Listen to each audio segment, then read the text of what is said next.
Yeah, no, Sunfish dedicated Rosalina, played her in Smash 4, I know, and I'm surprised he still stuck with her in this game when so many cool characters came out. But that's how you know. Man, like, you're on the Rosa hate train, aren't you? I'm not on the Rosa hate train. Like, a lot of people left Rosa for various reasons. Yeah. She wasn't as strong. And it's just Sunfish and the Buzz playing. That's like the extent of it too, and I've talked to a couple of people, and they were like, man, every time I come up against a Rosa player in bracket, I just don't know what to do, because where do you get Rosa matchup experience from? DeBuzz or Sunfish? Yeah, it's literally two people, and that's who you're playing against. Either way, though, we are going to be off the bat, and oh no, what a start to this set. Eggs just immediately 0 to death, gets caught off stage by the spike hitbox and everything, and dies at like 30. Yeah, and Sunfish is moving. You saw like him just doing a bunch of like technical Luma stuff. That's how you know like the experience of the character just dedicated the time to the craft. Well, and another example that you know for sure that, like, yeah, Sunfish knows what they're doing is you saw that they were able to save Luma from dying there off stage. Most of the time, when you get caught up in a multi-hit and Luma ends up off stage, you'll see Rosa just, like, let it die in order to get their way back onto stage, back into neutral. Yeah, this definitely doesn't look like the Squad Strike route. It's not the pocket Rosa that you pull out as a last-ditch counter pick. This is a real threat, and speaking of a real threat, trying to threaten there onto Eggs up near the top blast zone with that Luma, that up air, it's been deadly since Smash 4. Yeah, no, that's like Vietnam flashback. There's so many people.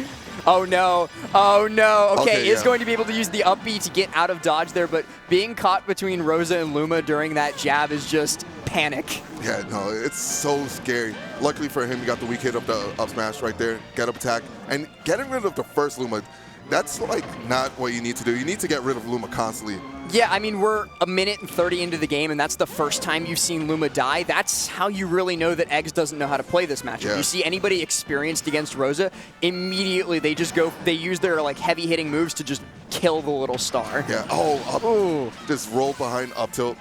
And because when you roll with Luma, after she's tethered away, she switches places with Rosa. So really smart of Sunfish to know that and just use it to his advantage. And speaking of really smart of Sunfish, a fantastic get-up attack there to get rid of the pressure. Squirtle really, really good at pressuring in tech chase situations, but as long as you stay calm, as long as you stay confident, just like Sunfish did there, it's not a huge threat. And, well, at least right now, they are at 119, but with Squirtle still out, I'm really interested to see that they were playing Squirtle for so long. Yeah. I don't know if this Ivysaur is going to do much better. What Pokemon would do good in this matchup? Honestly, I think it's probably Ivy that does the best, simply because Rosa struggles and Luma struggles with disjointed characters. But that also exists, obviously, with Charizard's Bear. It's just use the correct character for the correct situation, right? Yeah. And I think here, at high percent, using that Falling Bear, that is the correct option to go for, especially when you have Rage on the board. Like, okay, it's time to start cheesing some stocks with Zard. Yeah. Especially. And worst comes to worst, you do kill Luma in that situation. So you do get the free pressure right there. Speaking of free pressure, though, there's a little bit of Luma on the ledge. Be careful of that. But Eggs seeming to start to pick up on this, and that actually makes me wonder how Game 2 is going to look, right? It's not a best of one, obviously. So there's going to be more time for adaptation. Yeah. And it seems that Eggs is slowly figuring out how to play against this. Yeah, no, it's definitely not best of one. Waidu's not here right now. But, yeah, so it looks like the nerves are just going away. That's the big part here. So I definitely want to see the adaptation as Sunfish takes game 1. And we're going to see what does Eggs want as a counter pick. Yeah, I'm actually extremely eager to see what they go for here. So the two bans looks like are going to be Lilat and Yoshi's, which... Yeah. Yes, very, very smart to ban those against Pokemon Trainer. Standard, and looks like we're going to a small battlefield. Interesting. So it seems that they are going to be trying to keep it in much closer. They don't want to allow Sunfish that space to set up Luma to try and get those like kills from a distance, the Puppet Master kills. So very, very good counter pick here, and I'm excited to see if Eggs can make this adaptation. All right. Going to be getting into game number 2 here. Like we said, on small battlefield. No switches up elsewhere. So I like the confidence, too. Yeah, no, definitely still sticking with Squirtle. Just wants to get in. And I believe the smaller stage definitely will help, just the ability to corner Rosa and for her not to run away as much. Right. On PS2, we saw Sunfish just retreating to the opposite side of the stage and saying, "Go forth, my child. Play the game for me." fight for me, Luma. Though is going to be able to get that dash grab in, and it seems like despite the small adaptations that were made, that's still going to be the first kill taken the same way that it was in game 1. And I'm actually really surprised he even got that. That was like so close to the 2-frame like window.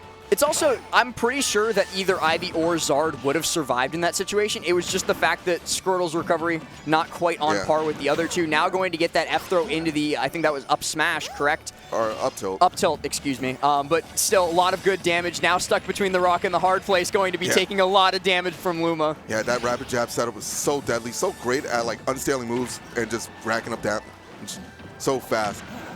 Ooh, gets the Luma send out, now stuck on the ledge. That was looking like it could have been a dare or a down smash. He's like, yo, I'm going to repeat it again. It's not just for stock 1. I can do it on multiple stocks, actually.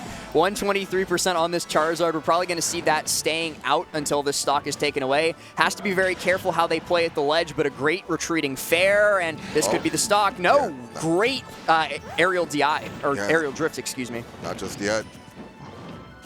Wants that bear. Yeah, they're just tagging all damage. And the up smash out of shield right there. Going to close that stock out. And Sunfish, again, with a sizable lead. Yeah, going to be chasing back onto stage. Tries to use that switch, but really good patience from Sunfish on their punish as well, to just wait until the invincibility frames from the Pokemon switch come out and then punishing anyway. Yeah, it did up B, but misinputs happen all the time. And F throw into up smash. That's the second time we've seen that, and that's like a super scary prospect, because if they manage to connect that a little bit higher, it could put Eggs in a really bad position where Sunfish can just go up and look for the up air. Speaking of looking for the up air, that could have been dangerous. Yeah. All right. Eggs has to do something because this is their last stock. Potentially their last stock of winning bracket. That was just a little bit of poor spacing there. It was very clear that Eggs wanted to go for maybe an F tilt on neutral get up and just didn't find it. Yeah. All right. Oh.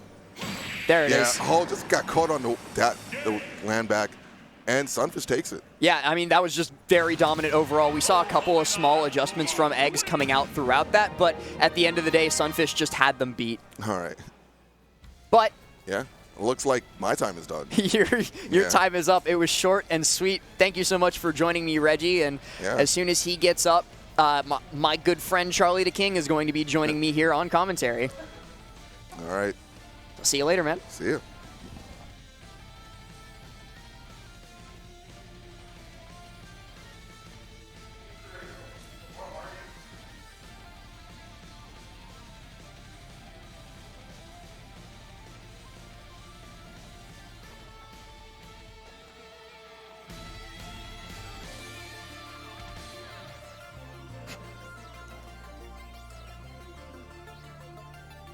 Alrighty, ladies and gentlemen, sorry for that brief delay, but now he's here. Hi, how you guys doing? How's it going? I'm doing pretty good.